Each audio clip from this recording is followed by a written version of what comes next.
Écoutez, il y a dans la manière dont le gouvernement déroule son argumentaire, ses éléments de langage sur la présomption d'innocence, un angle mort. D'abord, la présomption d'innocence n'est nullement mise en cause, puisque M. Darmanin, du moins ses avocats, reconnaissent les faits. Les faits, ce sont un échange de services sexuels, une relation sexuelle, contre une promesse de passe-droit.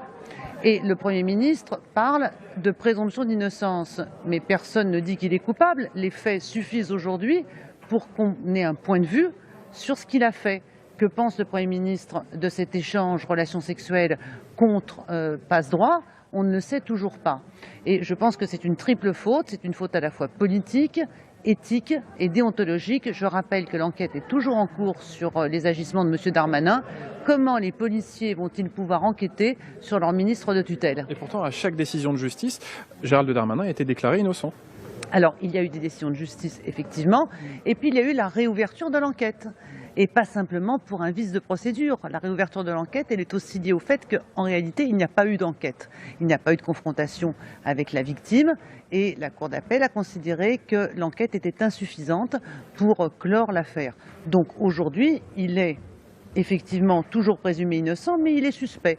Et il est ministre de l'Intérieur, ministre de tutelle des enquêteurs. On a donc là un véritable problème déontologique, indépendamment du terrible message qui est envoyé aux femmes, qui elles vont déposer plainte, parlent, et où on leur dit en fin de compte, c'est pas si grave ce qu'a fait l'homme que vous dénoncez, puisqu'il y en a un, il peut être ministre de l'Intérieur et échanger relations sexuelles contre passe-droit.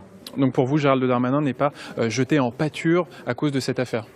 Ah non, il n'est pas jeté en pâture, il est aujourd'hui pas à sa place, là où il est, comme ministre de l'Intérieur, et de la part du président Macron, qui l'a nommé à cet endroit en connaissant tous les faits. Il y a à la fois comme une espèce d'indifférence sur les faits, il y a toujours aussi la mise en cause de la plaignante, comme dans toutes les affaires de violence sexuelle, on cherche dans le passé de la plaignante, et puis il y a aussi cette faute déontologique qui va rendre l'enquête probablement plus compliquée pour les enquêteurs. Pour terminer, le Premier ministre Jean Castex a évoqué le fait que Gérald Darmanin n'avait toujours pas été mis en examen. Est-ce que la mise en examen devient une limite dans les propos du Premier ministre? Jusqu'à présent, on a vu des ministres quitter très rapidement le gouvernement alors qu'ils n'étaient pas mis en examen. Je pense à François Bayrou, Marielle de Sarnez, Sylvie Goulard.